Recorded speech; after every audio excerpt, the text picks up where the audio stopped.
Good day, this is Pastor Dominic from Evander Revival Center. Welcome to this live broadcast where I'll be sharing God's Word with you.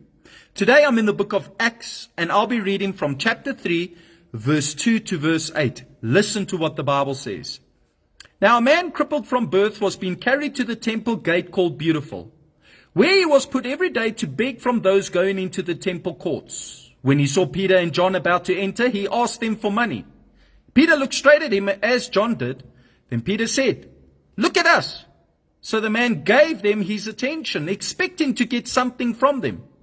Then Peter said, "Silver or gold I do not have, but what I do have I give to you. In the name of Jesus Christ of Nazareth, walk." Taking him by the right hand, he helped him up. And instantly the man's feet and ankles became strong. He jumped to his feet and he began to walk. Then he went with them into the temple courts, walking and jumping and praising God. As we read the Bible, we come to understand that God is a God of miracles. God loves to perform miracles right throughout Scripture. God specializes in doing the impossible. Jesus said in Matthew chapter 19, verse 26, "What is impossible to man is possible with God." Why does God specialize in doing the impossible? It shows that He is God. It's when God can manifest Himself in our midst, give us a testimony for His glory.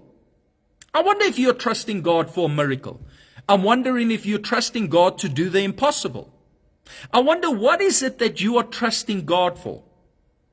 I've come to learn, as I study the Bible, as I walk by faith, that oftentimes when I need a miracle, God, in the process of performing a miracle or bringing a miracle to fruition, will demand me to play my part in the miracle. That's why in James chapter 2 verse 26 we read that faith without works is dead. In other words, it's not enough just to have faith. There needs to be works that go with the faith. We've got a part to play. There must be action that goes with our faith. Faith has to be active. You can't be passive expecting a miracle to manifest. And it's important to understand this. Otherwise, you will pray expecting the miracle to happen without understanding that there's a part that you have to play. We see this in the story of Lazarus in John chapter 11. Jesus went and stood before Lazarus' tomb, and he was going to raise Lazarus from the dead, perform a miracle, do the impossible, but he first asked the disciples to roll away the stone. In other words, do what you can and God will do what you can't. In Acts chapter 3, we read of how Peter and John are going up to the temple at a time of prayer. They had an agenda that day. They were going to the temple to pray. They had a meeting inside of the temple. But God was going to disrupt their meeting and give them an encounter outside the temple for His glory. As I read this passage of Scripture, I ask myself, if I want God really to move in my life and use me for His kingdom, am I willing that God disrupts my schedule and disrupts my agenda to do His work? God every so often will come and disrupt our lives to bring forth a miracle to display His glory. And are we available? Are we open to what God wants to do? Now, the Bible says that there was a man crippled from birth that was being carried to the temple gate called Beautiful. Think about this. Here's a man with an ugly problem. He was crippled from birth. He never ever had the freedom of standing on his own 2 feet, walking or running. In fact, we identify him by the handicap that he has. And people will do that. That's how cruel humanity is, that we can identify one another by the problems, the struggles that we have. Isn't that cruel? That we don't even know his name, but we know his problem. But I'm so grateful that God doesn't look at our problems. He looks at the potential within. And God has got a way of bringing that potential out and using it for His glory. Yeah, this man was crippled. Like I said, he was a man with an ugly problem, yet he was in a beautiful place. The Bible says he was at the temple gate called Beautiful. What a contradiction. And oftentimes, that's how life is. You can have an ugly problem, and yet all around you, everything looks fine. Within, there's a struggle, but without, everything looks okay. And I wonder if you are there. I wonder if you've ever been there. I wonder if you can relate to this man's struggle. The Bible says that he was brought daily to the temple to beg. He had a physical problem that had financial impact in his life. One area of his life had a way of bringing a limitation in another area of his life. Now, as a result of a physical handicap, he was condemned to a life of poverty. And I know how that feels when I've got a problem in one area of life and it's got a way of flowing into other areas of life. And this man has got that constant, continual, daily pain of having to beg, living in poverty as a result of what's happening physically to him. The Bible says that Peter somewhat stumbled upon this man. If you read the scripture, and that's how I understand it, he stumbled upon this man with a problem. Now, I've come to realize that problems always precede miracles. Show me a miracle throughout scripture and I will show you a problem that preceded it. In fact, there can never be truly a miracle from heaven if there's not first a problem. God specializes in taking problems and producing miracles out of it. But this man's pain would result in great publicity for the ministry of Peter and John. That's why God can produce, glory out of pain. He specializes in producing glory out of pain. And I've come to realize as a pastor that I've got a job because there is pain. People are struggling. People have got problems. People have got pain. And I'm in the business of pain. That's why I, as a pastor, God has given me such a desire to see people get breakthrough, to see people get healing, to see people get restoration. But I've also come to realize that ministry equals pain.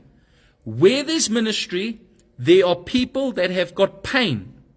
And I love to see people come broken into the church, hurting. They've got a world of pain and suffering. And then I love to see how God ministers to them, restores them, and begins to use them for His kingdom. Yeah, this man's pain would become breakthrough not just for himself, but also for the church of the New Testament in the city of Jerusalem. The Bible says that this man was asking for money. And as Peter came to him, the man looked up at them, expecting to receive money. And Peter then says to this man, "Silver or gold I do not have, but what I do have, I give to you. In the name of Jesus Christ of Nazareth, walk." This man was asking for money because he wanted money. But he did not get that day what he wanted. He got what he needed.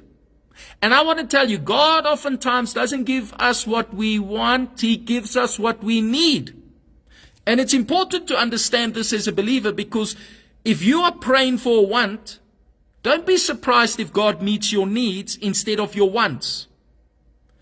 There's a lot of things I want, but God doesn't always meet my wants. He meets first and foremost my need. Has God met your needs lately? Just because you did not always see an answer to prayer the way you expected does not mean that God has not heard you. It does not mean that prayer does not work. It might be that God did answer your prayer, but He answered in a way that you needed instead of what you wanted. Now the Bible says that Peter looked at him and said to him these words, "Silver and gold I do not have, but what I do have I give to you. In the name of Jesus Christ of Nazareth, walk." Walk. Peter spoke to this man and he commanded him to walk. But then the Bible says that Peter did something. Verse 7, taking him by the right hand, he helped him up. In other words, he took him by his hand and he helped him up. he took him by the hand and helped this man who never ever stood on his own 2 feet up. Now think about this. The Bible doesn't say that the miracle occurred and then Peter helped him up. No, Peter acted upon his faith, grabbed the man by the hand, and lifted him up even before there was ever evidence of a miracle. And you see, that's how faith works. Faith is believing that it's already taken place even though you don't have evidence. Hebrews chapter 11 verse 1. Now faith is the substance of things hoped for, the evidence of things not yet seen. And yeah, he grabs this man. And as the man gets up, the Bible says in that process, instantly the man's feet and ankles became strong. And I got a picture as I read this passage of scripture. Here was this man lame. Here was this man, his legs, they weren't strong. They weren't straight. And I can only imagine as Peter grabbed him and lifted him up, this man had to stretch his legs in that moment. And as he stretched, standing, the miracle occurred. And then it struck me. The miracle was in the stretch.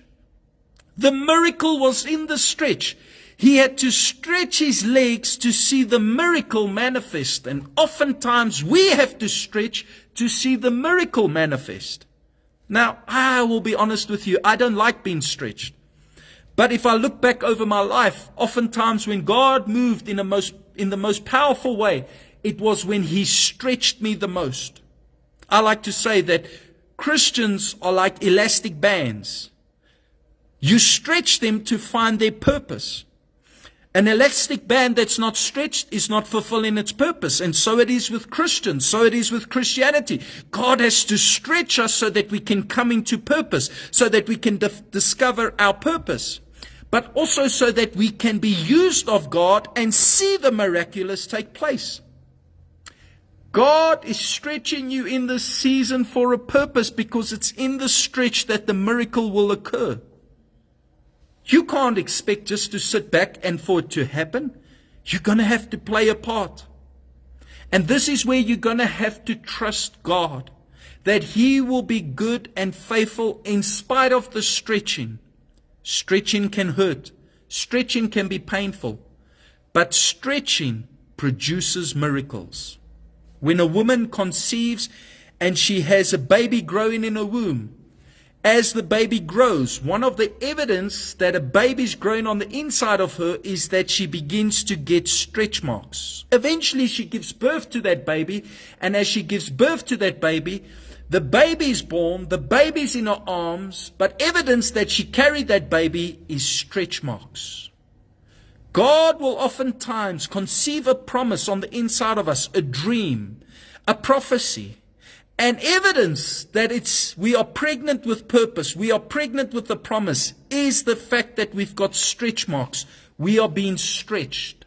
In this season, don't become discouraged while you're being stretched. Realize that in the stretching, the miracle's going to occur, the breakthrough's going to come, the supernatural is going to manifest. The Bible says the man jumped to his feet. He began to walk. Then he went with them into the temple courts, walking and jumping and praising God. And that man became God's sermon to the church that day. Oftentimes God uses a preacher, and oftentimes He uses our lives to preach that He is God. Can God use your life? Can God stretch you? Can God do what He wants to do in your life, even if it's uncomfortable and even if it's inconvenient? Will you allow God to do His work? I want to believe today that as I'm speaking to you, as you've been stretched, that you're going to see the miraculous occur. This word is for those who believe. I want to leave you with this thought today. May you have a wonderful day. May God go before you in all that you do, and may you see the miraculous manifest in your life as you stretch your faith. This is Pastor Dominic. I'm signing out.